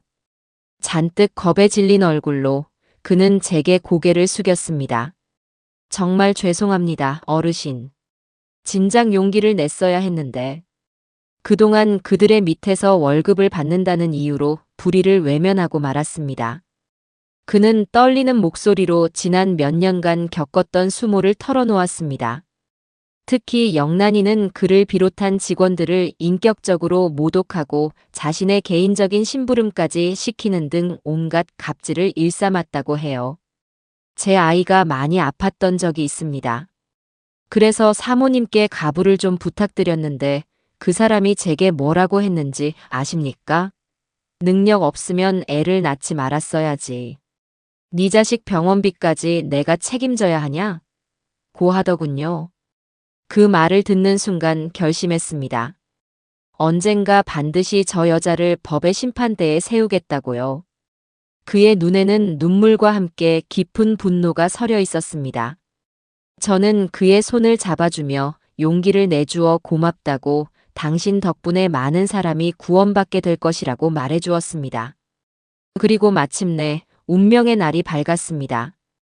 고소장이 검찰에 정식으로 접수되고 정확히 사흘 뒤의 일이었습니다.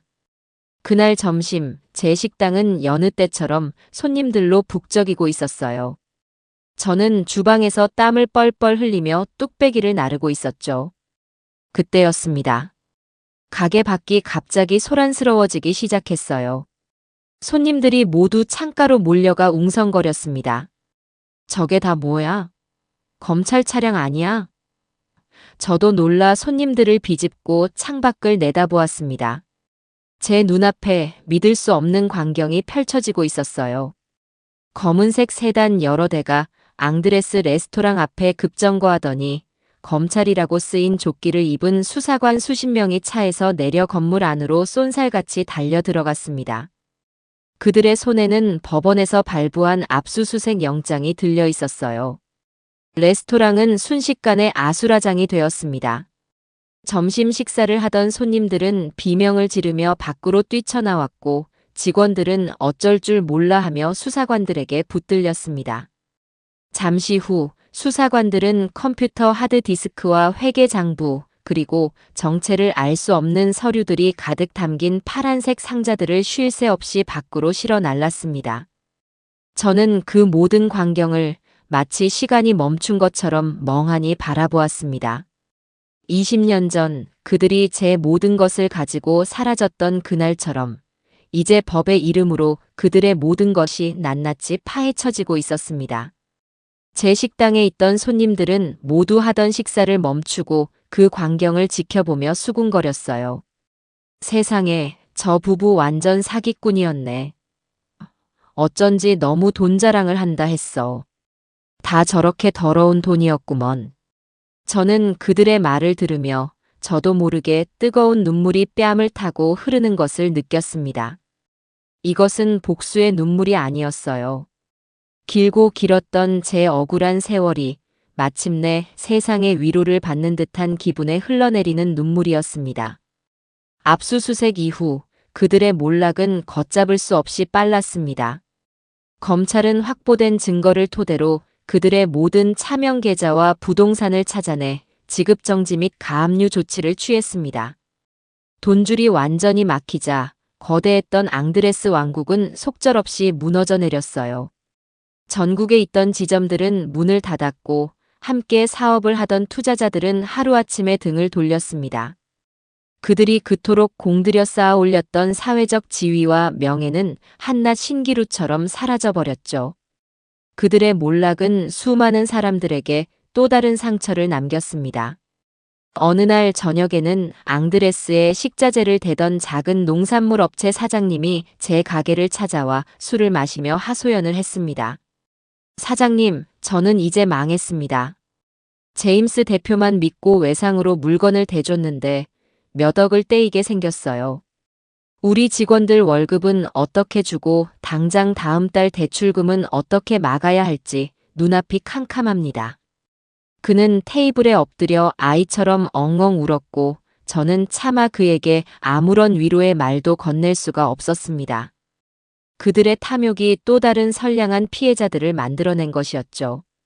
한때 영란이의 옆에 붙어 온갖 아첨을 떨던 동네의 부유한 사모님들은 이제 제 가게에 와서 마치 자신들도 피해자인 양 그녀를 험담하기에 바빴습니다. 어머, 점순이 어머님. 저는 처음부터 그 안나라는 여자가 가짜인 줄 알았다니까요. 명품으로 온몸을 휘감았는데 어찌나 교양이 없고 천박한지. 우리 어머님이 진짜 백이시죠. 저는 그들의 가식적인 말에 미소로만 답하며 속으로는 인간의 간사함에 혀를 내둘렀습니다. 그 와중에도 영란이는 포기하지 않았어요. 그녀는 국내 최고의 로펌을 선임해 어떻게든 법망을 빠져나가려고 발버둥 쳤습니다. 하지만 때는 이미 늦었죠. 박 변호사는 그녀가 고용한 변호사들이 손을 쓸 수 없도록 모든 증거를 검찰뿐만 아니라 언론에도 흘렸습니다. 연일 터져나오는 새로운 의혹과 증거들 앞에 그 어떤 유능한 변호사도 그들을 변호할 엄두를 내지 못했습니다. 결국 그들은 마지막 발악을 시도했습니다. 박 변호사가 예측했던 대로 해외로 도피하려 한 것이었죠. 어느 늦은 밤, 저는 그들이 짐가방 몇 개를 차에 급하게 싣는 모습을 목격했습니다. 저는 즉시 박 변호사에게 연락했고 그는 이미 모든 준비를 마쳤다고 저를 안심시켰어요. 그들의 차가 어둠 속으로 사라지는 것을 보며 저는 잠시 가슴이 철렁했습니다. 이대로 저들을 놓치게 되는 것은 아닐까? 하지만 제 걱정은 기우에 불과했어요. 10분도 채 지나지 않아 동네 어귀에서 요란한 사이렌 소리가 울려 퍼졌습니다. 출국 금지 명령을 어기고 도주하려던 그들은 잠복해 있던 형사들에게 현장에서 긴급 체포되었습니다. 뉴스 속보 화면에 마스크와 모자로 얼굴을 가린 채 형사들에게 양팔을 붙들려 끌려가는 그들의 초라한 모습이 비쳤습니다. 카메라 플래시가 쉴 새 없이 터지는 와중에도 영란이는 끝까지 고개를 쳐들고 무언가 소리치고 있었어요. 반면 병아기는 완전히 넋이 나간 사람처럼 아무런 저항도 하지 못한 채 맥없이 끌려 들어갔습니다. 그 모습을 끝으로 그들이 세운 거짓된 성은 마침내 완벽하게 함락되었습니다. 하지만 저는 알고 있었어요. 아직 끝나지 않았다는 것을. 그들에게는 사회적인 심판보다 더 무서운 한 인간으로서 받아야 할 마지막 심판이 남아 있었습니다. 그리고 그 심판의 주체는 바로 저여야만 했습니다. 구치소에 수감된 그들을 위한 마지막 무대를 준비하기 전 제게는 세상 그 무엇보다 중요하고도 가슴 아픈 의식이 남아 있었습니다. 그것은 바로 한 점의 거짓도 없이 제 손녀 유진이에게 모든 진실의 조각들을 맞춰주는 것이었어요. 이제껏 아이가 쌓아온 세상이 한순간에 무너져 내릴 것을 알기에 제 마음은 칼로 도려내는 듯 아팠습니다. 하지만 진실의 고통은 언젠가 아물 수 있는 상처지만 거짓된 평온은 서서히 영혼을 갉아먹는 독과 같다고 믿었어요. 유진이는 알아야만 했습니다. 자신이 얼마나 위태로운 거짓의 성 위에서 위태롭게 살아왔는지를요. 그날 저녁 저는 유진이에게 전화를 걸어 할머니가 아주 맛있는 저녁을 차려놓았다며 가게로 오라고 했습니다. 아이는 며칠 동안 이어진 집안의 끔찍한 사건들로 인해 잔뜩 지치고 불안해 보였지만 제 목소리를 듣고는 작은 안도감을 느끼는 듯 했어요. 잠시 후 헬쑥한 얼굴의 유진이가 가게 문을 열고 들어섰습니다. 저는 아이를 위해 평소 유진이가 가장 좋아하던 따뜻한 소고기 뭇국과 하얀 쌀밥, 그리고 정갈한 반찬 몇 가지를 미리 차려놓았죠. 어서 오렴, 내 손녀. 밥부터 먹자. 사람이 아무리 힘들어도 밥심으로 버텨야 하는 거란다. 저는 아이의 어깨를 토닥이며 자리에 앉혔습니다. 유진이는 아무 말 없이 숟가락을 들었지만 몇 술 뜨지 못하고 이내 수저를 내려놓았습니다. 할머니, 저 도저히 밥이 넘어가지 않아요. 세상이 끝난 것 같아요. 저는 이제 어떻게 해야 하죠? 아이의 눈에 그렁그렁 맺힌 눈물을 보니 더 이상 이야기를 미룰 수 없다는 생각이 들었습니다. 저는 맞은편에 앉아 아이의 눈을 똑바로 바라보며 말했습니다. 유진아, 세상이 끝난 게 아니란다. 오히려 이제야 모든 것이 제자리를 찾아가는 과정일 뿐이야. 그리고 그 과정을 이해하려면 너는 아주 길고 아픈 이야기를 들어야만 해. 저는 자리에서 일어나 가게 안쪽 벽장에 깊숙이 보관해 두었던 낡은 사진첩을 꺼내왔습니다. 그리고는 아이의 옆에 나란히 앉아 먼지가 뽀얗게 쌓인 사진첩의 첫 장을 넘겼어요. 이 사진 속 아기가 누군지 아니? 바로 네 아빠 병학이란다. 내가 갓난아기였던 네 아빠를 처음 품에 안았을 때 할머니는 세상을 다 가진 것처럼 행복했어. 저는 사진을 한 장 한 장 넘길 때마다 그 사진에 얽힌 이야기들을 아주 상세하게 들려주었습니다. 아장아장 걸음마를 떼던 날의 이야기, 처음으로 엄마라고 불렀던 날의 감격, 초등학교 운동회 때 넘어져 무릎이 깨졌음에도 1등으로 들어와 내 품에 안겨 울던 이야기까지. 유진이는 마치 먼 옛날의 신화처럼 아득하게 느껴지는 아빠의 어린 시절 이야기에 잠시 자신의 고통을 잊은 듯 귀를 기울였습니다. 사진첩의 중간쯤 이르렀을 때 앳되고 어여쁜 한 여자의 사진이 나타났습니다. 그리고 이 사람이 네 엄마 영란이란다. 처음 우리 집에 인사 왔을 때 어찌나 싹싹하고 예쁘던지. 나는 정말 딸이 하나 생긴 것 같아 기뻤어. 저는 영란이가 제게 처음으로 어머니라고 부르며 수줍게 웃던 날의 기억을 떠올렸습니다. 그 모든 것이 거짓된 연극이었다는 것을 알면서도 그 순간에 행복했던 기억은 제 마음속에 아픈 흔적으로 남아 있었어요. 마지막으로 활짝 웃고 있는 세 사람이 담긴 가족사진 앞에서 제 손가락이 멈췄습니다. 이렇게 우리 세 사람은 정말 행복한 가족이었단다. 적어도 할머니는 그렇게 믿었어. 네 부모님이 할머니의 모든 것을 가지고 사라지기 바로 그 전날까지도 말이야. 제 말에 유진이의 얼굴이 하얗게 굳어갔습니다. 아이는 떨리는 손으로 사진 속 행복한 세 사람의 모습을 어루만졌어요. 전부 사실이었군요. 뉴스에서 나온 이야기들이. 저는 고개를 끄덕이며 아이에게 마지막 증거를 보여주었습니다. 유전자 검사 결과 보고서였어요. 아이는 서류에 적힌 친조모 관계 성립이라는 글자를 한참 동안 넋 나간 사람처럼 쳐다보았습니다. 그 작은 글자들이 아이가 이제껏 믿어왔던 세상을 얼마나 무참히 파괴하고 있을까요? 마침내 참았던 울음을 터뜨린 유진이는 제게 물었습니다. 그럼 저는 누구예요? 제 이름도 제 인생도 전부 거짓이었던 건가요? 저는 우는 아이를 제 품에 꼭 끌어안았습니다. 아이의 작은 몸이 새처럼 가늘게 떨리고 있었어요. 아니, 유진아. 너는 거짓이 아니야. 너는 이 할미의 너무나도 소중한 진짜 손녀란다. 네 부모가 저지른 죄는 그들의 몫이지 결코 네 몫이 아니야. 그러니 너는 아무것도 부끄러워할 필요가 없어. 오히려 그 모든 거짓 속에서도 이렇게 착하고 예쁘게 자라주어서 할미는 너무나 고맙고 대견하단다. 우리는 한참 동안 서로를 부둥켜 안고 울었습니다.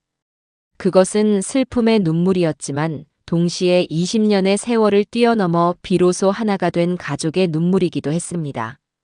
그리고 며칠 뒤 저는 마침내 마지막 심판의 날을 맞이했습니다. 박 변호사는 구치소에 수감된 그들에게 피해자들과의 합의를 통해 형량을 줄일 수 있는 마지막 기회를 주선하겠다는 전가를 보냈습니다. 궁지에 몰린 그들은 의심하면서도 그 제안을 받아들일 수밖에 없었죠. 그날 저녁 저는 홀로 식당을 지키며 그들을 기다렸습니다. 가게 안에는 고향에서 올라오신 피해자 어르신 두 분과 그들의 변호를 맡았던 박 변호사, 그리고 그들에게 가장 큰 신뢰를 보냈던 지역 상인회장님까지 증인으로 자리를 함께했습니다. 약속된 시간이 되자 교도관과 함께 가게 문을 열고 들어선 병아기와 영란이의 얼굴은 제가 기억하던 모습과는 너무나도 달랐습니다. 자신감 넘치던 눈빛은 사라지고 불안과 패배감에 찌든 초라한 모습이었어요. 그들은 가게 안에 앉아있는 사람들을 보고는 이것이 함정이라는 것을 깨달았지만 이미 늦은 뒤였습니다. 저는 그들 앞에 20년 전 그날 아침에 차렸던 것과 똑같은 된장찌개와 고등어구이를 내려놓았습니다. 이 밥상 기억나니? 제 나지막한 목소리에 병아기가 고개를 떨구었습니다. 하지만 영란이는 끝까지 도끼를 뿜어냈어요. 지금 이게 무슨 짓이야? 우리를 조롱하려고 이딴 자리를 만든 거야? 그녀의 발악에 함께 있던 상인회장님이 기가 막힌다는 듯 입을 열었습니다. 안나 킴 사장, 아니 김영란 씨. 나는 당신들을 우리 지역의 자랑이라고 생각했소. 그런데 어떻게 이런 파렴치한 짓을 저지를 수 있단 말이오. 저는 테이블 위로 제가 가진 모든 증거들을 하나씩 펼쳐 보이기 시작했습니다. 그들의 죄악이 담긴 증거들이 하나씩 드러날 때마다 병아기는 흐느끼기 시작했고 영란이의 얼굴은 점점 더 하얗게 질려갔습니다. 마침내 유전자 검사 결과 보고서가 테이블 위에 놓이자 영란이는 이성을 잃고 제게 달려들려 했습니다. 이 늙은 여우 같은 게, 이게 다 너 때문이야. 그 순간 식당 문이 활짝 열리며 경찰들이 들이닥쳤습니다. 박 변호사가 미리 정해진 신호를 보낸 것이었죠. 이병학, 김영란 씨.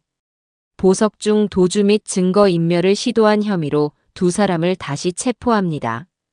경찰의 선언에 병아기는 그 자리에 무릎을 꿇고 제게 빌기 시작했습니다. 어머니, 제가 죽을 죄를 지었습니다. 제발 한 번만 용서해 주세요.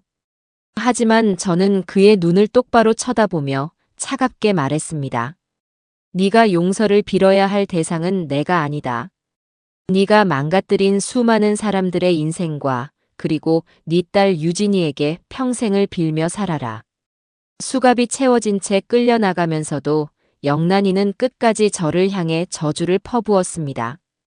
그 악독한 목소리를 뒤로하고 저는 조용히 돌아앉아 식어버린 밥상을 바라보았습니다. 길고 길었던 제 인생을 건 복수가 마침내 끝나는 순간이었습니다. 그들이 법의 엄정한 심판을 받고 차가운 교도소 담장 너머로 사라진 뒤 제 삶에는 한동안 낯선 평화와 함께 깊은 공허함이 찾아왔습니다. 지난 20년간 제 삶을 지탱해온 단 하나의 목표, 즉 복수라는 이름의 무거운 짐을 내려놓자 저는 마치 방향을 잃은 배처럼 망망대해에 홀로 떠 있는 기분이 들었어요. 매일 아침 눈을 뜨면 무엇을 위해 하루를 시작해야 할지 막막했고 밤이 되면 허전한 마음에 잠을 이루지 못하는 날들이 이어졌습니다. 점순이네 백반은 한동안 굳게 문을 닫아두었습니다. 손님들에게 밥을 지어줄 마음의 여유가 제게는 남아있지 않았던 것이죠. 그러던 어느 날 박준영 변호사가 커다란 과일 바구니를 들고 저를 찾아왔습니다. 그는 재판이 끝난 뒤에도 종종 제게 들러 안부를 묻곤 했어요. 이제는 변호사와 의뢰인의 관계를 넘어 아들 같고 손자 같은 든든한 존재가 되었죠. 그는 텅 빈 가게 안에 홀로 앉아있는 저를 보더니 말없이 다가와 제 옆에 앉았습니다. 어르신, 이제 모든 것이 끝났는데 행복하지 않으신가 봐요. 저는 힘없이 고개를 끄덕였습니다. 모르겠어요, 박 변호사. 내 평생의 한을 풀었는데 왜 이렇게 마음이 텅 비어버린 것 같을까요? 그놈들을 미워하는 마음으로 지난 20년을 버텨왔는데 이제 그 미움이 사라지고 나니 뭘 해야 할지 모르겠어요. 제 말에 박 변호사는 따뜻한 미소를 지으며 제 손을 잡았습니다. 어르신, 그건 당연한 감정이에요. 어르신은 지난 20년간 전쟁터에서 살아남은 용감한 전사와 같으셨어요. 전쟁이 끝났으니 이제는 그동안 돌보지 못했던 어르신 자신의 삶과 마음을 돌보실 시간입니다. 이제 미움 대신 어르신을 사랑하는 사람들과 함께 새로운 행복을 채워나가셔야죠. 그의 말은 제게 큰 울림을 주었습니다. 그래요, 제게는 아직 남은 삶이 있었고 저를 아껴주는 사람들이 곁에 있었습니다. 그날 이후 저는 조금씩 기운을 차리기 시작했습니다. 가장 먼저 한 일은 배상금으로 되찾은 제 돈을 정리하는 것이었어요. 저는 그 돈의 절반 이상을 떼어 고향의 다른 피해자, 어르신들과 앙드레스의 몰락으로 함께 피해를 본 영세업자들을 직접 찾아다니며 나누어 드렸습니다. 그것은 동정이나 시혜가 아니었어요. 제 자식들이 저지른 죄에 대한 최소한의 도리이자 제 마음의 빚을 갚는 과정이었습니다. 그들은 제 손을 잡고 눈물을 흘리며 고마워했고 저는 그들의 상처가 조금이나마 아물기를 진심으로 기도했습니다. 그리고 저는 남은 돈으로 오랫동안 꿈꿔왔던 일을 실행에 옮겼습니다. 바로 제 낡은 식당을 새롭게 단장하는 것이었죠. 하지만 가게를 더 크고 화려하게 만들지는 않았습니다.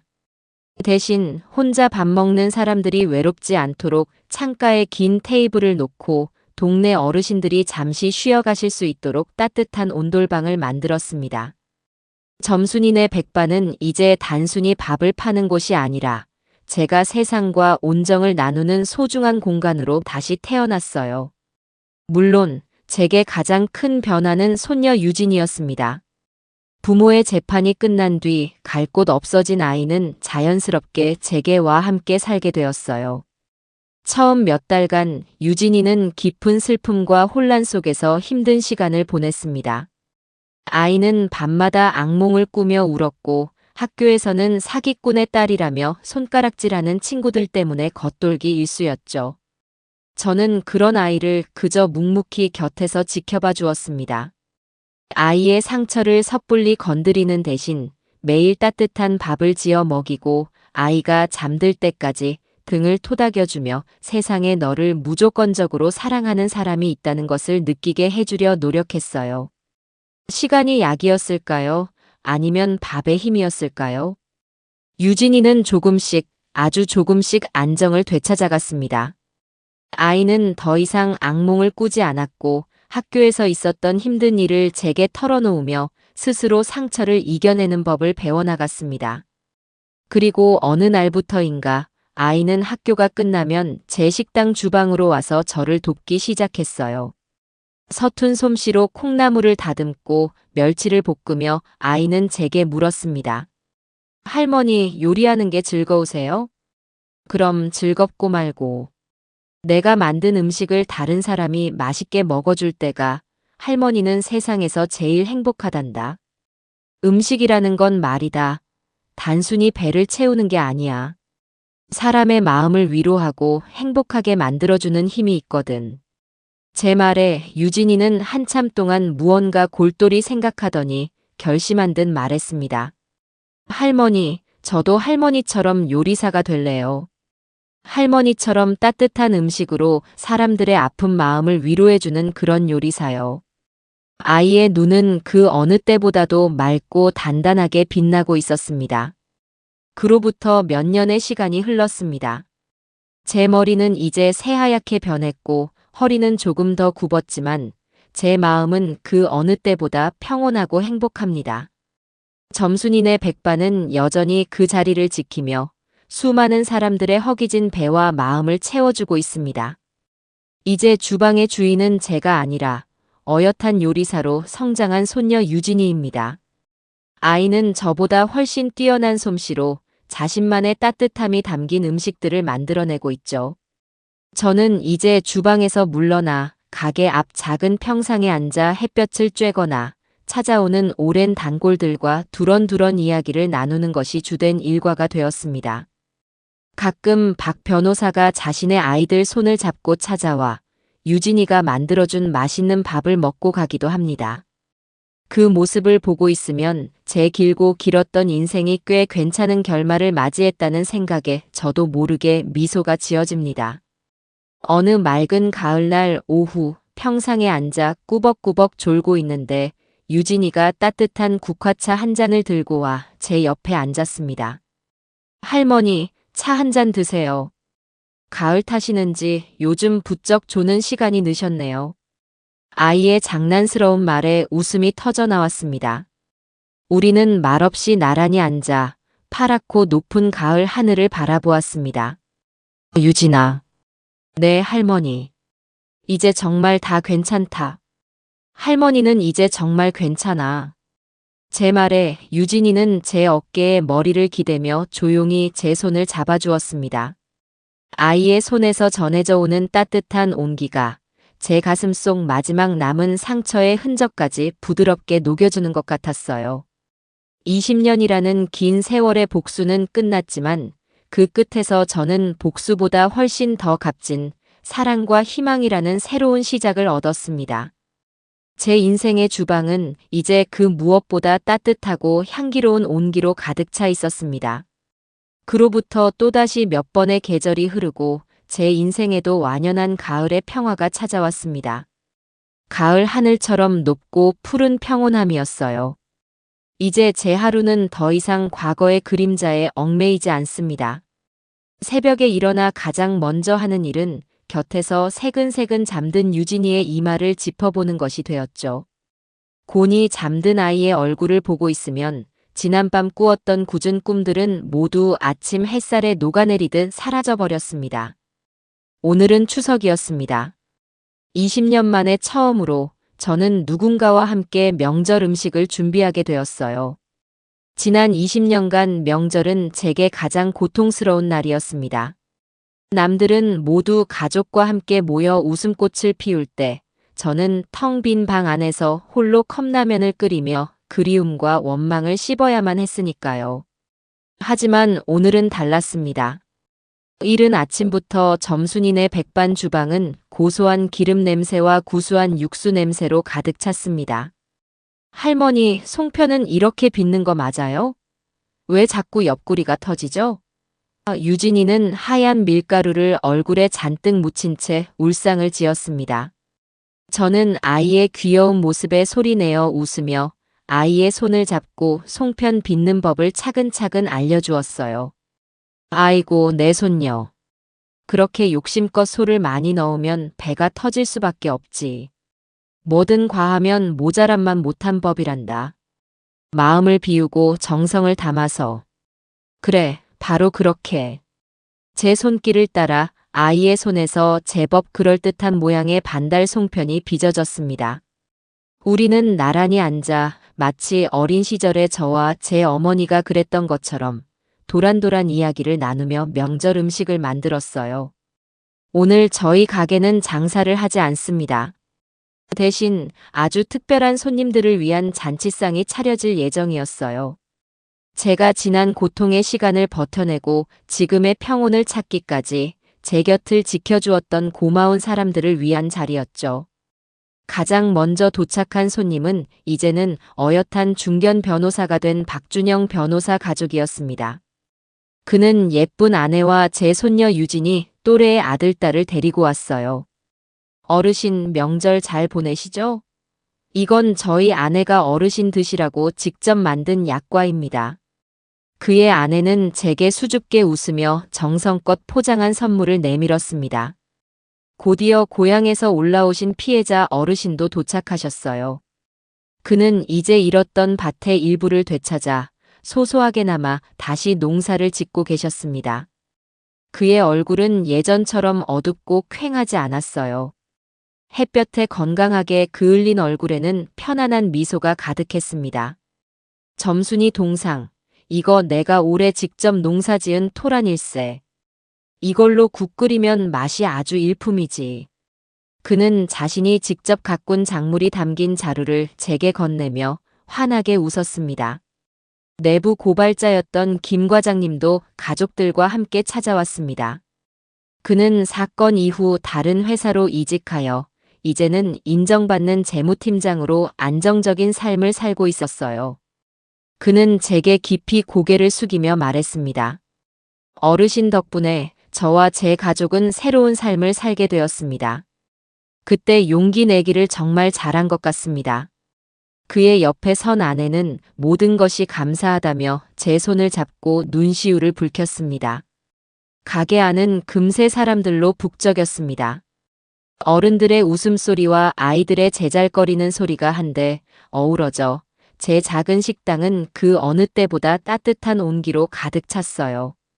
유진이는 처음에는 낯을 가리는 듯 했지만 이내 박 변호사의 아이들과 스스럼 없이 어울려 가게 앞골목을 뛰어다니며 즐겁게 놀았습니다. 저는 그 모든 풍경을 흐르는 눈물을 애써 참으며 가슴에 담았습니다. 이것이 바로 제가 그토록 꿈꿔왔던 가족의 모습이었으니까요. 피를 나누지는 않았지만 서로의 아픔을 보듬고 기쁨을 함께 나누는 세상에서 가장 단단하고 따뜻한 저만의 가족이었습니다. 모두가 함께 모여 밥을 먹으며 우리는 지난 이야기를 나누었습니다. 하지만 그 이야기 속에는 더 이상 원망이나 분노는 없었어요. 대신 서로에 대한 감사와 앞으로 살아갈 날들에 대한 희망이 가득했습니다. 박 변호사는 제게 슬쩍 다가와 물었습니다. 어르신, 혹시 그 사람들 소식 들으셨어요? 저는 잠시 생각에 잠겼다가 이내 고개를 저었습니다. 아니요, 듣지도 않았고 이제는 궁금하지도 않아요. 그 사람들이 감옥에서 반성을 하든 여전히 남을 원망하며 살든 그건 이제 그들의 몫이지 내 몫이 아니니까요. 나는 이제 그 사람들을 용서할 겁니다. 제 말에 박 변호사가 조금 놀란 표정을 지었어요. 저는 그를 보며 부드럽게 웃었습니다. 물론 그들이 저지른 죄를 용서한다는 뜻은 아니에요. 그건 신의 영역이겠지. 내가 말하는 용서는 이제 더 이상 그들을 미워하느라 내 남은 인생의 귀한 시간을 낭비하지 않겠다는 나 자신과의 약속이에요. 미움은 나를 갉아먹는 독과 같더군요. 이제는 그 독을 비워내고 내 마음속에 내 사람들을 위한 사랑과 온정만 가득 채우며 살고 싶어요. 그것이 제 진심이었습니다. 진정한 복수는 그들의 파멸이 아니라 바로 저 자신의 완전한 행복이라는 것을 저는 기나긴 고통의 시간을 지나온 뒤에야 비로소 깨닫게 된 것이었죠.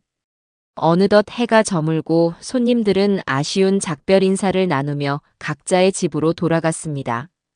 북적였던 가게 안에는 다시 저와 유진이 단둘만 남았어요. 우리는 말없이 함께 설거지를 하고 텅 빈 그릇들을 정리했습니다. 고된 하루였지만 마음은 깃털처럼 가벼웠어요. 정리를 마친 뒤 우리는 가게 앞 평상에 나란히 앉아 서늘한 가을밤 공기를 느꼈습니다. 하늘에는 휘영청 밝은 보름달이 떠 있었고 그 달빛이 제 쭈글쭈글한 손등과 유진이의 앳된 얼굴을 공평하게 비추고 있었습니다. 할머니. 유진이가 제 어깨에 머리를 기대며 나지막이 불렀습니다. 오늘 저 태어나서 처음으로 명절이 즐겁다고 생각했어요. 진짜 가족들이랑 함께 보내는 명절이 이런 기분이구나 처음 알았어요. 정말 행복했어요. 아이의 목소리에 섞인 작은 떨림이 제게도 고스란히 전해져 왔습니다. 저는 아이의 머리를 부드럽게 쓰다듬어주며 말했어요. 그래, 할미도 그랬단다. 할미도 오늘 20년 만에 잃어버렸던 명절을 다시 찾은 기분이야. 유진이 네가 내 곁에 와준 덕분이지. 고맙다, 내 손녀. 우리는 한참 동안 아무 말 없이 그저 서로의 온기에 기댄 채 밤하늘을 바라보았습니다. 제 인생의 가장 길고 어두웠던 밤은 이제 끝났습니다. 지난날의 상처가 완전히 사라진 것은 아니지만 이제 그 상처는 더 이상 저를 아프게 하지 않아요. 오히려 그 상처의 흔적을 통해 지금의 평온함이 얼마나 소중하고 감사한 것인지를 매 순간 깨닫게 해주는 굳은 살이 되었습니다.